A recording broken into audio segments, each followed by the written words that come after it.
केळं नाही, दुसरं फळ आहे, नाव नंतर सांगतो. बॉडीमध्ये फॅट किती कमी आले हे बघा तुम्ही.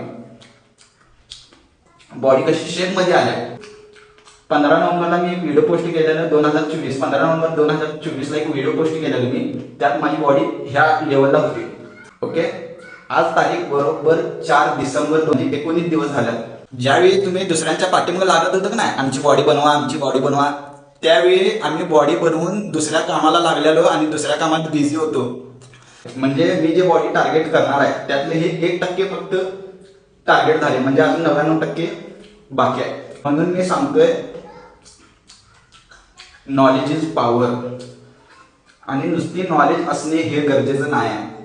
नॉलेज बरोबर तुम्हाला प्रॅक्टिकल पण पाहिजे. नॉलेज म्हणजे आता 10वीच्या पोरग्याला मी फिटनेसचं एक पुस्तक दिलं आणि वाच आणि परीक्षा दे म्हटलं तर ते त्यात पास होणार. पण तिला मी जर असं म्हटलं तर तू बॉडी लगेच कर तर ते होणार नाही. म्हणून प्रॅक्टिकल करणे हे पण गरजेचं आहे. नॉलेज नुसती असणे हे गरजेचं नाही, प्रॅक्टिकल महत्त्वाचे आहे. म्हणून मी म्हणतोय नॉलेज इज पॉवर. आता हे मी काय खालावले, केळं नाही आहे. आता तुम्हाला नॉलेज नाही आहे म्हणून तुम्हाला हिचं नाव माहित नाही. आता तुम्ही गुगलवर सर्च करणार, युट्यूबवर सर्च करणार, मग म्हणणार मला कमेंटमध्ये हे खायला आलाय. म्हणून सांगतोय नॉलेज इज पॉवर.